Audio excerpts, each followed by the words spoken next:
Welcome, everyone. We're so happy you could join us today. My name is Diane Castro-Wehr, and I am the service assistant today. And Hi, everyone. I'm Reverend Frank, and I'll be doing the talk today, which is called Practicing Acceptance, Breaking Bowls. Yeah, you know what's coming. We'll see. And we're so happy to have our music ministry with us today, Kate Curtis and Cheryl Hodge. Thank you.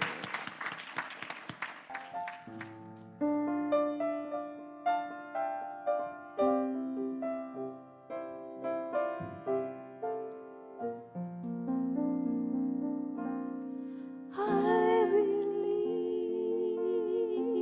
release, I am consoled, I am the washing light, filling up my soul, and I will swim the silent tide till it's revealed to me, till it's revealed to me, I'm in the light.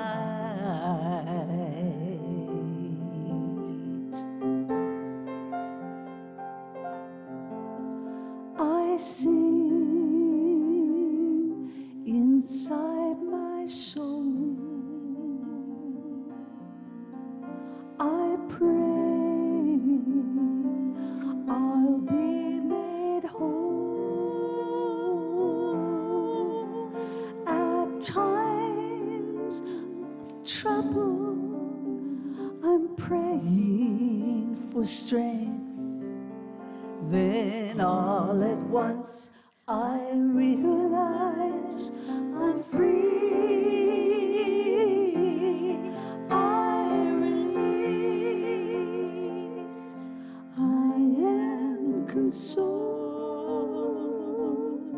I am the washing light, filling up my soul, and I will swim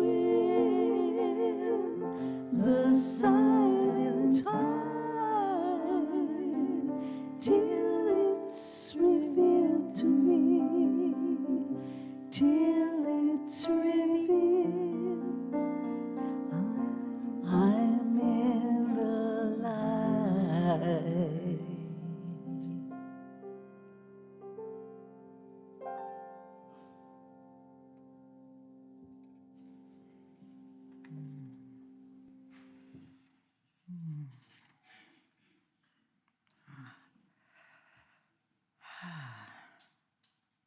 Sinking further into a time of release and a time of settling deep within our soul. I invite you to settle into your chair, allowing your breath to take you further within.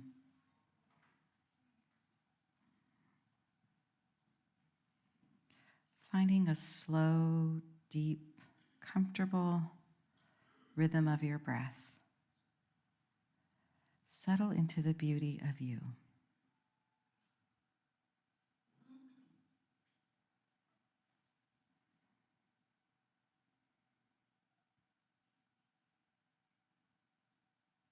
Settle into your goodness.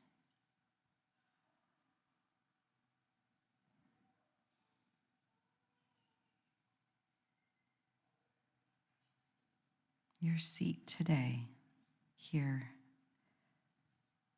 in this place with us, you belong. Knowing that this is just a reflection of a greater belonging, an infinite belonging in the heart of the divine. Settle into that.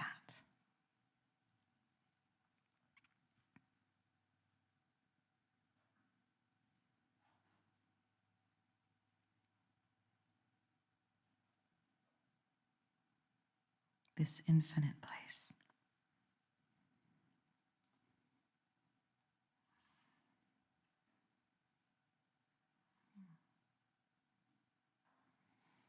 And from this place of peace, we remember those who may be in need of a prayer right now. I invite you to say their names.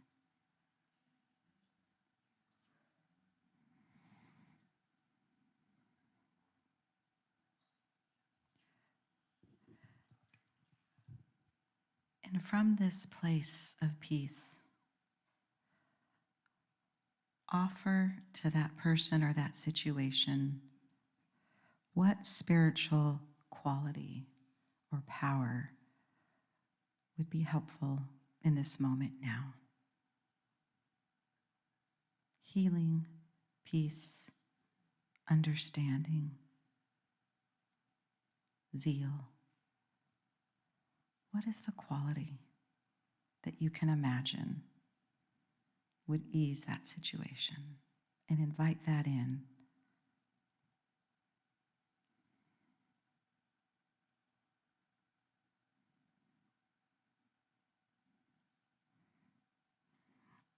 We affirm the presence of the divine in all situations and within.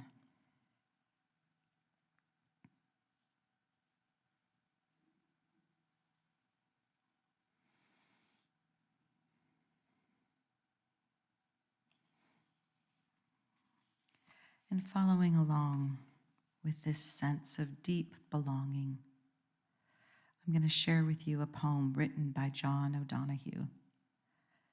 And I'm going to read it twice. Once to just allow the words to flow over, and the second time to see what else is evoked. It's called Belonging. May you listen to your longing to be free. May the frames of your belonging be generous enough for your dreams. May you arise each day with a voice of blessing, whispering in your heart. May you find a harmony between your soul and your life. May the sanctuary of your soul never be haunted. May you know the eternal longing that lives at the heart of time. May there be kindness in your great gaze when you look within. May you never place walls between the light and yourself. May you allow the wild beauty of the invisible world to gather you, mind you, and embrace you in belonging.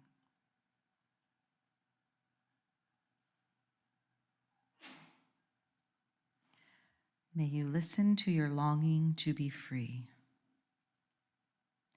May the frames of your belonging be generous enough for your dreams. May you arise each day with a voice of blessing whispering in your heart. May you find a harmony between your soul and your life. May the sanctuary of your soul never be haunted. May you know the eternal longing that lives at the heart of time. May there be kindness in your gaze when you look within.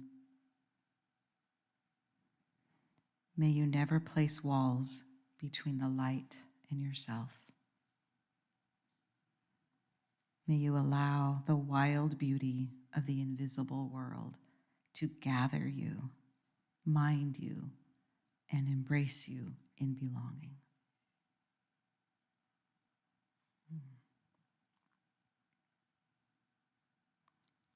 take these words into a time of silence for a few moments.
This is a beautiful song written by a friend named Kester. And it's not what I had planned because you know our Reverend Frank. He said, it might change a little bit. Life was meant to honor change as it comes. So in line with Diane's beautiful meditation, this is called Hello Sunshine.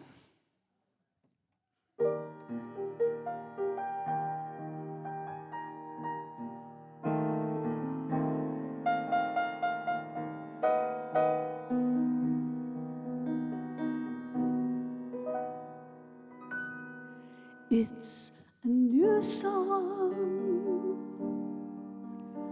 on a new day in a new time and a new place.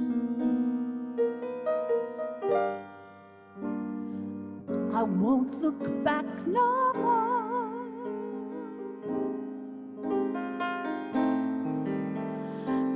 I left my past behind.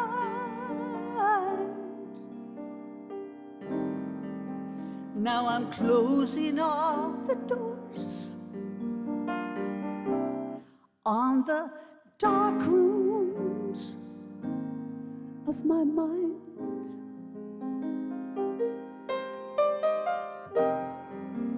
Hello, sunshine. I've been rambling, I've been scrambling in the night. Yeah. Hello, sunshine. I've been rambling through the light, but morning's gonna feel just right this time. Hello, sunshine.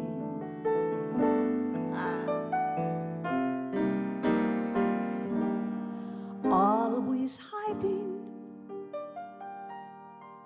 never seeking,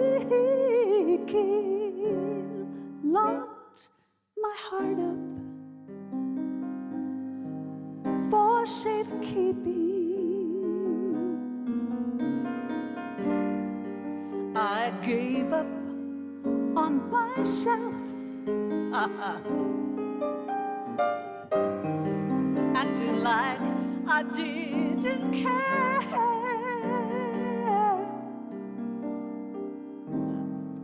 I put my pride up on the shelf till there was no pride left there. Oh, hello, sunshine.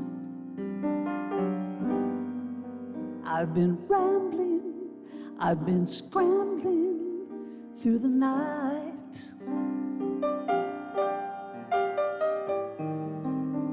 Hello, sunshine. I've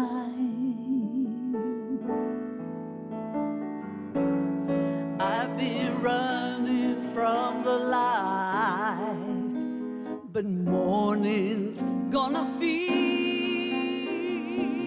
just right this time. Hello, sunshine.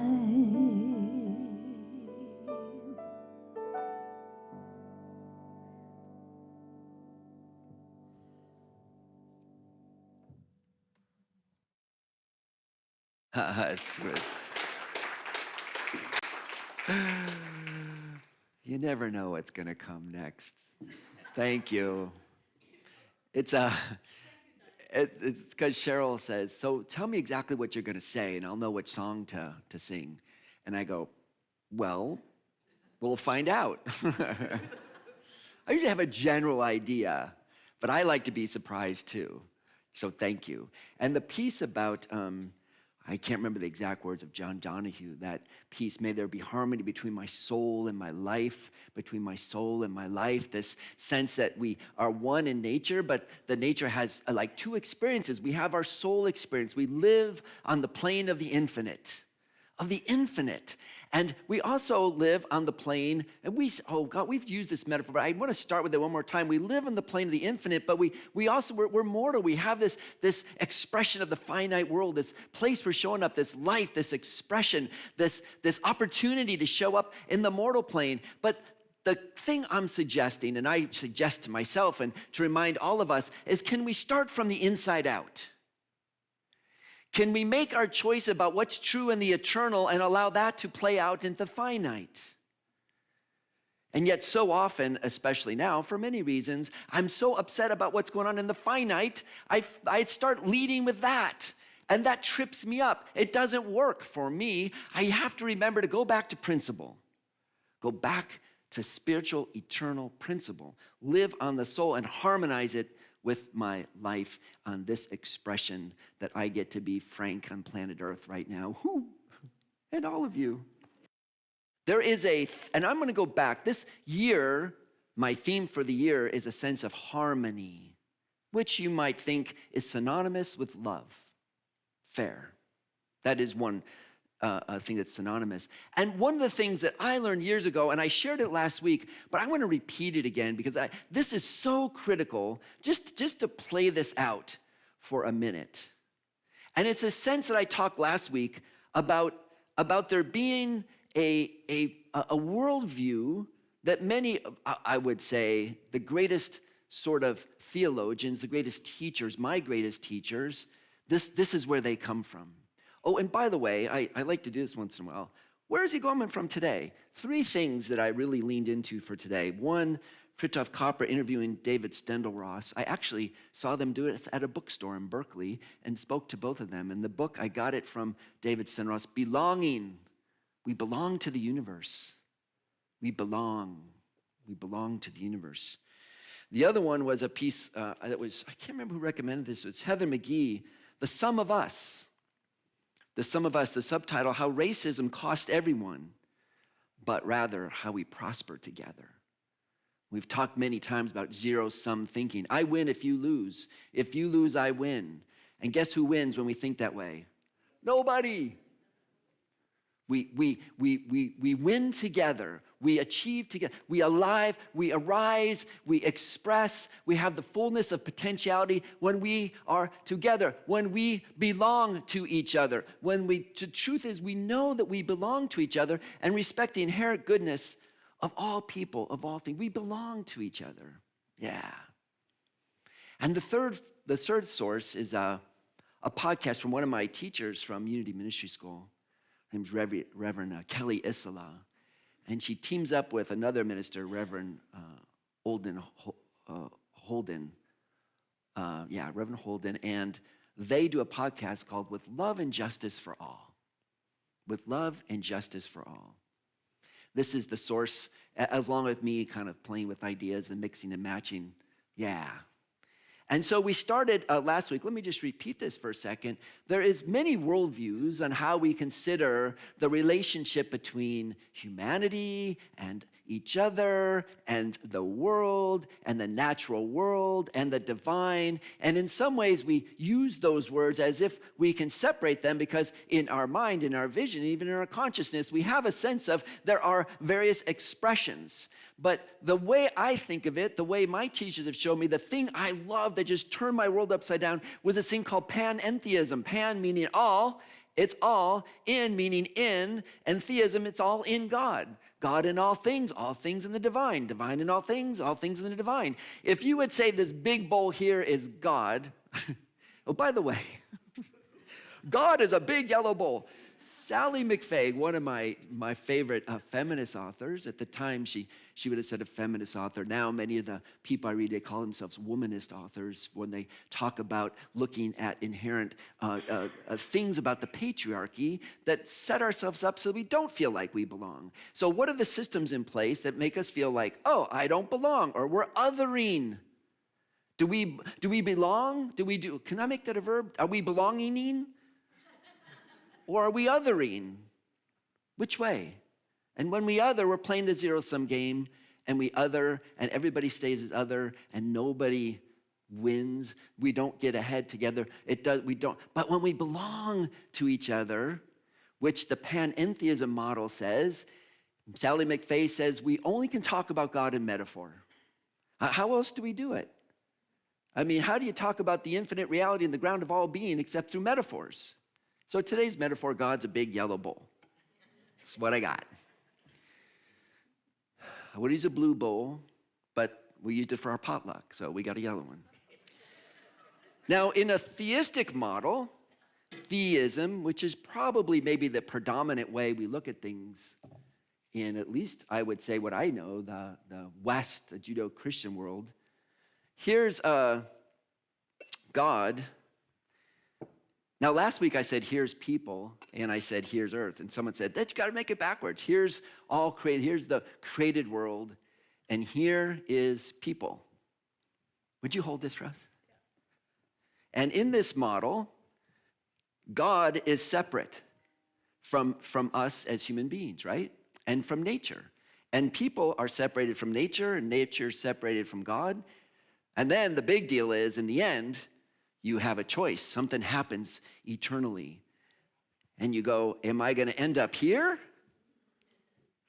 Or Russ, hold your bowl up. Do I end up there?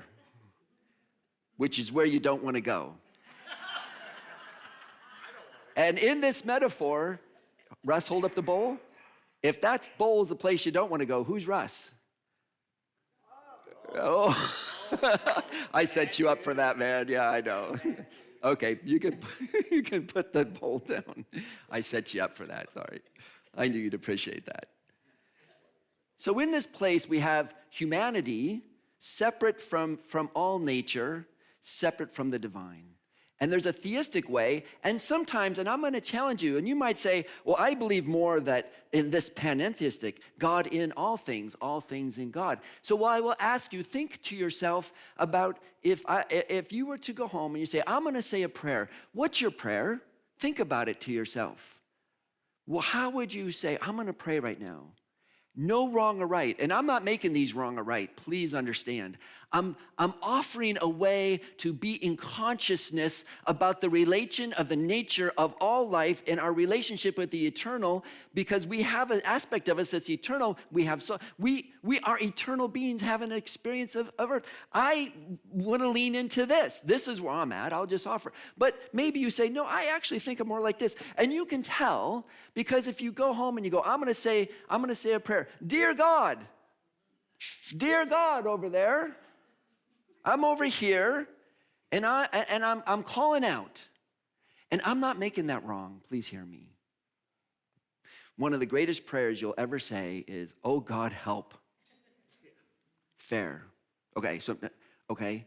But what I'm suggesting is, can we sink into a way of knowing our relationship and notice in the ways we might even know our prayer and know our connection to earth. And that kind of prayer, Unity would call it an affirmative prayer. There's one presence. There's one power. That's the whole universe. It's all active. And I am an emanation. I am the holiness of God is my own true nature. The holiness of God, the holiness of this is who I am. We say it every week. So how do we pray from a perspective that's this? How would it be different? Like what's an issue? I'm feeling out of sorts. I'm feeling frightened about something I have to do. I'm now in the presence of the divine, and I know that all things I need are available to me through the Christ mind within me. I can stand fully in my Christ nature. This is the truth of how I am. I now stand forward with the power and the presence of the divine. The Christ within me can face anything that's coming at me. That is my truth. Amen, and so it is. We pray from a place of oneness. That's what, and if you get the daily word, and many of us have the daily word every single day, it's an affirmative prayer. I am, it is, God is, I am in that energy, and this is the nature of my being, and I will pray and affirm the truth of my nature. Affirmative prayer comes from this model of us all being together. But then, within this model, we want to be in this model, but then we say, yeah, nature is different.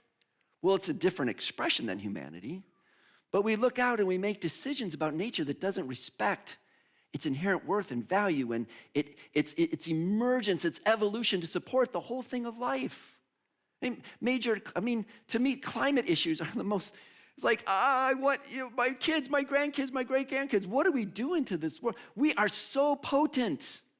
We are expressions of the divine with life, intelligence, science, technology. We are potent beings. Of course we're potent beings. Look who we are. We're in this embrace. And sometimes we say, yeah, well, we play the zero-sum game. Yeah, but I am this divine. And I'll even be more special if I can other you, make you somehow different. We don't do that, right? Should we talk about racism? Should we talk about patriarchy? Should we talk about sexism? Should we talk about alienation of gay people? Should we talk about the alienation of trans people, genderqueer people? Here's what it seems like we do. And Malin, I am so sorry. I bought this bowl from Malin, and I loved it, but sorry. I know. But you don't like it? But this is what we do all the time. We do this. This is what we do. But there is this, the way, yeah. We don't like it here, but do we do it? Racism, sexism, patriarchy. Yeah. Well, it was a story that Jesus told. Now, I want to say something about parables. We talked about this last week. I've really been, the last year of my life, I've been digging on Jesus' parable, the way shower Jesus, our master teacher Jesus. He told this parable, and I played with them metaphysically, and I don't do that as much anymore. The thing about a parable is it's not an allegory. This doesn't equal this, and that doesn't equal that. What it does, what a parable does, it invites us into an energy. It invites us into a vibration. A parable, Jesus talked about, his primary message was, hey everyone, listen. The realm of the divine is here. It's here. We have translated kingdom of God, kingdom of heaven, kingdom of the Father, depending which gospel you read. But the sense of it is the realm of the divine. And I would often talk about this as the realm of the unfolding of a new consciousness. And what Reverend Kelly, Reverend Ogan said, that it's a consciousness of belonging. The realm of God, the realm of the divine is a place where we belong to each other. We got to stop, othering. We do bridging. We do co-belonging. We're playing with words. We're playing with metaphors. And parables are not trying to do these exact allegories. They're trying to create an energy of what this realm of the divine is. An energy of what does it feel like? When you have this energy, what's it like? There was a shepherd, had 100 sheep. One of them disappeared. And so that left the 99 and went and searched all night. Where is it? Where is it? And finally found the one that wasn't, that had felt separated, that was separated, and brought it back. Oh, I've heard this translated as an allegory all my life many times. It's like, well, the shepherd is God, and the person that's missing is a sinner, and we got to go get that person and bring them back. I'm really done with those translations myself. I'm going to affirm this. We can open our consciousness to an energy that's beyond and that allows new sorts of awakened awareness that's possible for our lives. To me, a story like that Jesus, the realm of the divine, the realm of belonging is like an energy where one is not, for whatever reason. Why is that one not in the fold? Oh, because they did something wrong. Well, maybe it's because the other 99 sheep tossed him out. Maybe it's because they all went this way and didn't include. Well, that's as fair an understanding as any other. We put these understandings based on the theology we want to believe. But let's open. What would a master teacher, what would the Christ energy within us tell us that's different? Things aren't together. Things have made not whole. The wholeness of us has been somehow broken. We need to stop what we're doing and be inclusive. The kingdom of the divine, the realm of the divine, the realm of love, the realm of belonging is like a woman. She had 10 silver pieces and lost one. So lit a lamp, stayed up all night on hands and knees searching. Where is it? Where is it? And in the morning found the missing silver coin and called the neighbors and rejoiced. I found it. It's all together again. Something's missing. One of the sheep is gone. And the divine says, whoa, no. We're not doing this. When I submitted the talk title, I thought I would, but Malin, you're in luck. Your bowl shall serve more soup and chili for Frank through the years. Because, right? Because the nature of the truth of in divine mind, this can never be broken. The nature of us is that we belong to each other. We belong to each other. Oh, there's a second part to belonging to each other. You ready? 2 parts. You got to hold both of them. You want to remember the second of our spiritual principles that we said today? What is it? The holiness of God is my own true nature. Is that true for everybody? Wait, is that true for everybody? You're not sure. Is it true for everybody? It is true for everybody. I know. Thinking of those exceptions, but there's no exception. There's no exception. Oh, it's easy to want to talk about what's troubling me on the mortal plane. But we come to unity so that we have one place, maybe many, but it's a place to go to talk about what's true on the level of the infinite. We belong to each other, and the holiness of God is everybody's true nature. And that's why we can pray for the goodness of the divine to outpicture in every single person. Everybody. Yeah, everybody.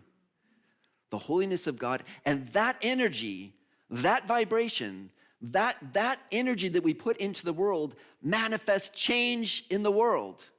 It is the truth that we put out that energy. It changes, it uplifts, it brings out the highest and best in all things. In all. So we sit in the energy of the goodness of all. Especially, there's one person I really want to talk about. It's you. It's you. The holiness of God is your own true nature. And yet, so many times, we so much want to feel like the energy of the divine and my acceptance into that realm of belonging is contingent on my doing it right. And you can't. Sorry. Perfection is a trap. Oh, if only I did it right and prayed right and did everything just so. And that brings up stress and a sense of unworthiness because you can't get it perfect every time. Rather, the acceptance. I looked up the word acceptance, and I always like to play with words, right? It's like, what's the opposite of acceptance? Perfection. And in perfection, it's like it's got to be just that isn't right. Well, let me get rid of that. The separation, we do it. Well, if only I hadn't done that in my life. Oh, if only I didn't have that bad habit. If only I wasn't acting like this way sometimes. And none of this has to do with trying to live a life or act in our world, in our plane, in a material plane, in a way that brings new levels of awakened awareness, a new transformation. And I love it when I feel like I do things, how do I use the word better, more efficient, more kinder? I find something new tool for my life where I'm acting in a way that's awakened in a new way. I love that. But the point is, I'm okay and you're okay as we are. Acceptance of the truth. Here you are. Here you are. And it's beautiful. Malin, by the way, there's a crack down here. I was going to tell you. It's okay. That's what makes it beautiful. That it's not just, it's this is a one of a kind. That's why I love it. You can get you get them at Trader Joe's, 30 that look exactly alike. I'd rather have a Malin bowl. The beauty of something that's uniquely me. Yeah. So we're all uniquely us. We can accept that. We live from the inside out. We live from the inside out. And sometimes I wonder about me, that the levels I am holding other people to a level of perfection or a level of how I think they should be, how much is that a reflection to the number I'm doing on myself? Doing on myself. So I want to end one more time. It's an interesting thing about, this talk about acceptance and what perfection or what non-acceptance, and not acceptance of ourselves or not acceptance of others, or want to stay in our zero-sum. I'm going to go back to this because it's been this powerful piece that I've been reading and really reminded of that Heather McGee in The Sum of Us, which is not about belonging, it's about othering. Let's other pieces of myself. Let's other people in the community. Let's other people in the greater world.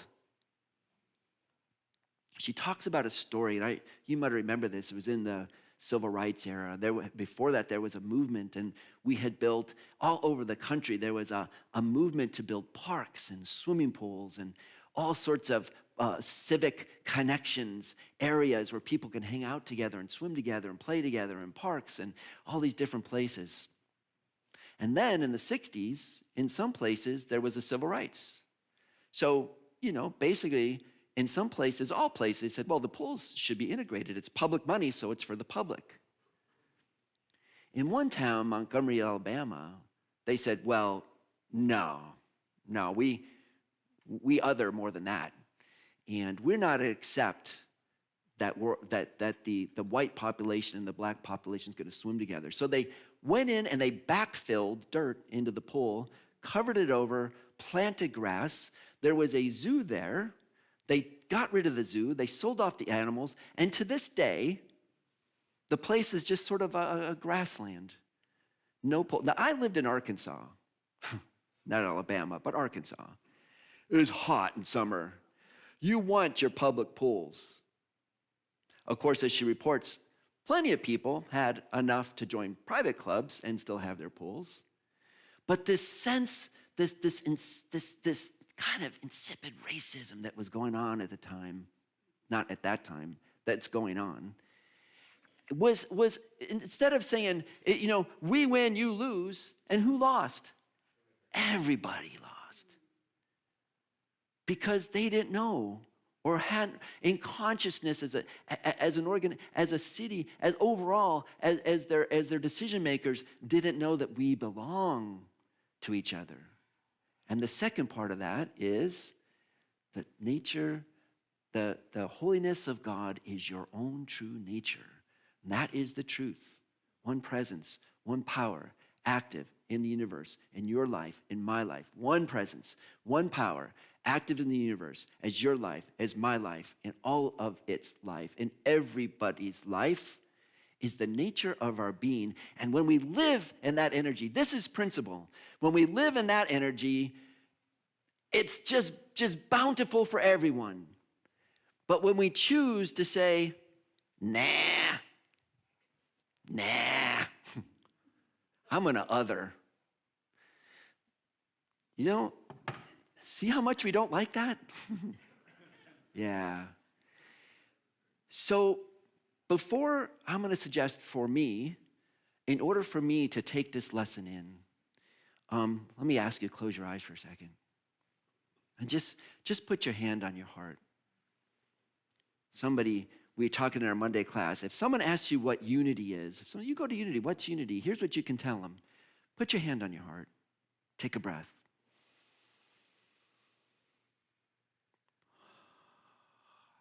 Go to the very temple of your heart, the ashram of your being, the tabernacle of your soul, the field of divine presence. However you experience that, go to that place that you know the truth of your being. Yeah, that's what unity is.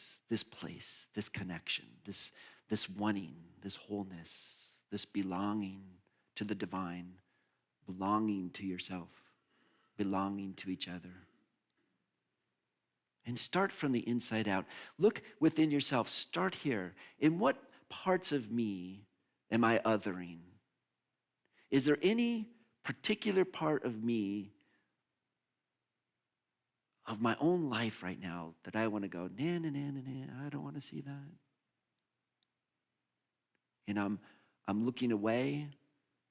Maybe there's a sense of embarrassment, of it's not good enough, of,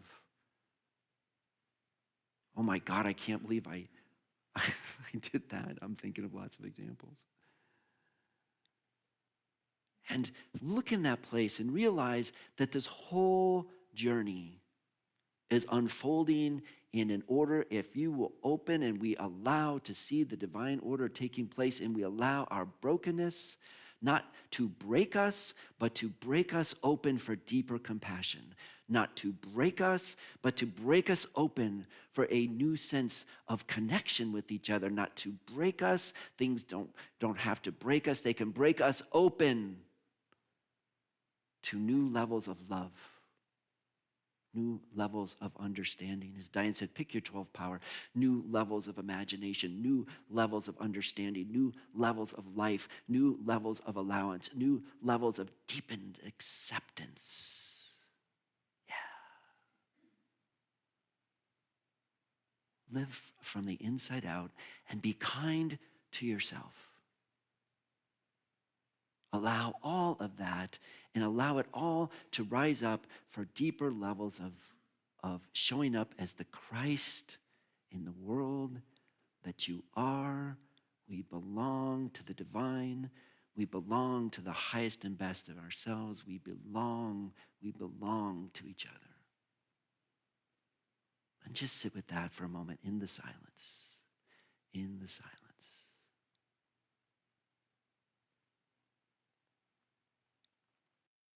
Yeah, that's the truth. That's the truth. We affirm our belonging with each other across the world. Oh, that's a prayer I like to say. So a few announcements. This starts the week of Lent. And Wednesday in the traditional calendar is called Ash Wednesday. We're calling it Stardust Wednesday. And we have a special contemplative and actually it's contemplative, but it's going to be a little fun. So you be ready to do some dances, some interesting little movements, and we're going to celebrate our universe and the truth of the nature that we all belong to. We're all not only made of dust, it's stardust.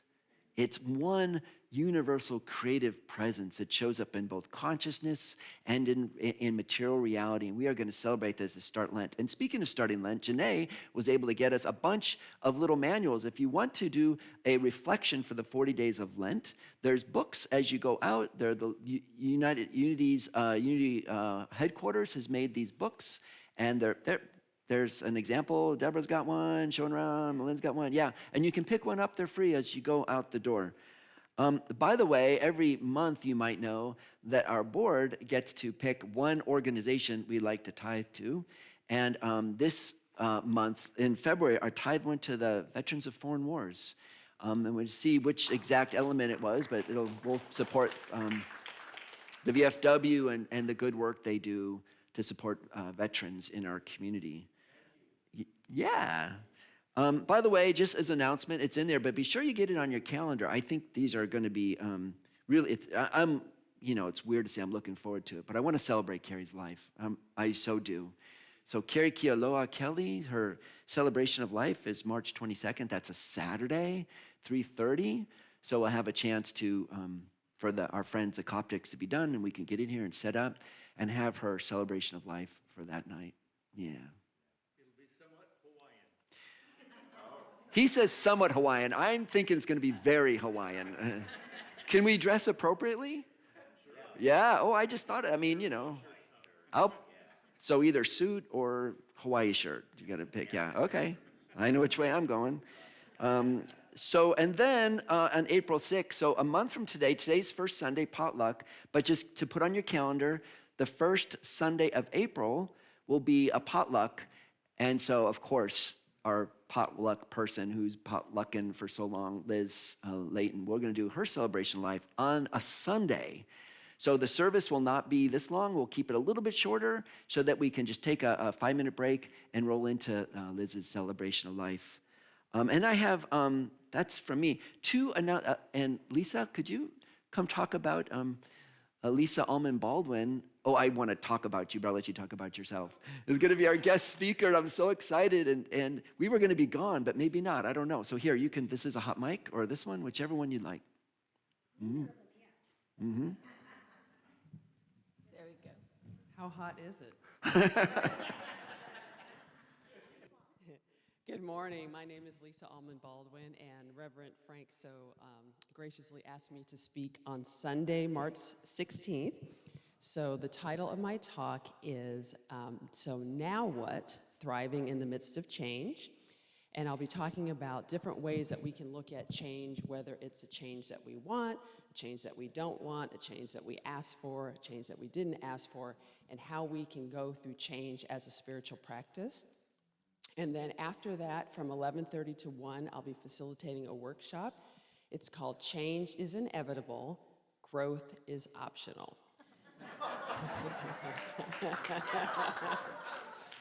And so we'll be delving into a little bit more about what I talk about in the talk that Sunday. But it's how it'll be some interactive activities dealing more with our feelings around change and how we move through that. The workshop will be from 11:30 to 1. It's only $25. No one's turned away for lack of funds. And if you want to also get a copy of my book, Frank asked me to do this. It's called I Cried and People Loved Me Anyway. If you do that together with the workshop, it's $35, and that saves you $8.95 off the list price. There is a sign-up sheet in the front. I'll be around if you have any questions about it. There will also be finger food served, so you don't have to worry about running out to get lunch or anything. And so I look forward to getting to know all of you a little bit more. Thank you.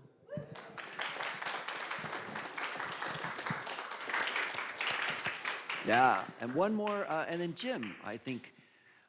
Jim has a little project from our Earth Care team he wants to tell you about, which I'm pretty excited about this as well. I would have never thought of this one, but yeah. So this is a Earth Care Unity Community project that is something close to my heart. And speaking of hearts, and since talking about belonging, and all of our hearts really belong to each other, and I would like to affirm that our hearts and the heart of the earth are one. And so this project is about mushrooms. And I want to grow a bunch of mushrooms, and I want to invite you to come and grow mushrooms with me. And I want to grow 3 different species, shiitakes, which are immunomodulating. All mushrooms are immunomodulating. That means that if your immune system is overactive, it calms it down. If it's underactive, it supports it. And shiitakes are very good at this. They're also very full of anti-carcinogens and immune supporters and anti-mutanogens. And just shiitakes are extremely healthy medicinal mushrooms. The other mushroom I want to grow, one of them, is lion's mane. And many of you know lion's mane has neural growth factor in it. So that means it creates neural cells in your body, brain cells, and just throughout your whole neural system. So very healthy, and it helps create those nice neural networks that we all need so much, especially as we continue to age here on the planet. And the other mushroom I want to grow is reishi mushroom, Ganoderma lucidum. It's a kind of a, it's considered to be the primary medicinal mushroom throughout Asia. It's used in Shaolin temples by the monks to calm themselves, to go into deeper states of meditation. It's good for hypertension and blood pressure, for just so many things. It's hematoprotective, it protects the liver. It is anti-inflammatory. It just does a myriad of all kinds of things. Plus, it's an incredibly beautiful, unique mushroom. It looks like some kind of starship or something when it fruits. And so what this is going to involve is we have some maple trees out here that the city has asked us to cut because the roots of the maples will destroy the sidewalks. And so we're going to take the maple trees down, and we're going to cut them into shiitake logs. We're going to mulch all the branches. I've rented a chipper, and we'll chip all the branches to be able to use in our landscaping. Then we'll make the logs, and the logs have to sit for a while, and then we'll inoculate them. And these logs, the maple will be what the Ganoderma, the reishi, and the lion's mane will grow in. And then I'm going to bring a whole bunch of alder logs from my property, and that's what the shiitake will grow in. And so the date, there'll be a sign-up sheet next Sunday. If you're interested in doing this, you can sign up. And we'll be cutting these logs. I am creating and have bought wooden dowels that are inoculated with mycelium. We'll put these into the logs. This is an inside job where the mushrooms, the mycelium will grow inside these logs, and then mushrooms will manifest to the outside world as a sign of the internal growth that has been going on in the silence. So anyway, the first part of this project will be on the 15th, and that'll be cutting the trees down and chipping them all. And March, right? And then there will be continuing times where we'll be inoculating logs and doing different things with them. And I'll have instruction sheets on how to care for your logs after you get them. So you want to be involved, there'll be a sign-up sheet. It's not there today, but it will be next Sunday. and then you'll be on an emailing list. I'll let you know the dates and the activities are going on. So I'm really looking forward to this, and another Earth Care Unity project. Yeah. Birthdays. Do you ever find out you want to do something and you didn't even know that you knew that it was something that you'd want to do? Like, I want to do that. I had never heard of it, but I want to do it. Also, it's the first Sunday of March. Anyone have a birthday in March? Come on up if you've had a March birthday. Helga, who else has had a birthday? Ted, are you a March? I see you can, oh, okay. Anyone, come on, someone else has got a March birthday besides Helga. Is that it? One birthday for the whole congregation? Just one? Okay, Helga, it's all you. March, yeah, hey, it's all you.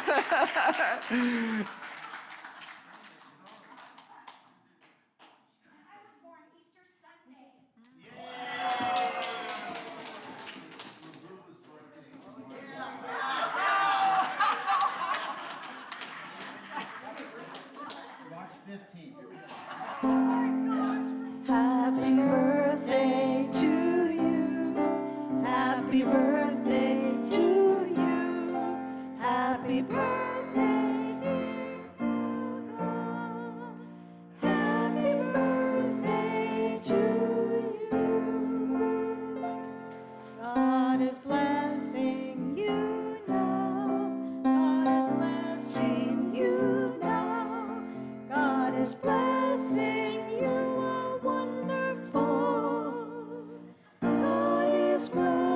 sing you now.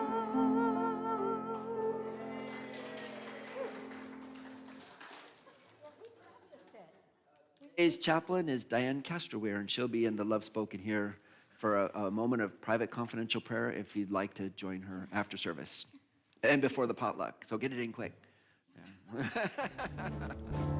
Yeah.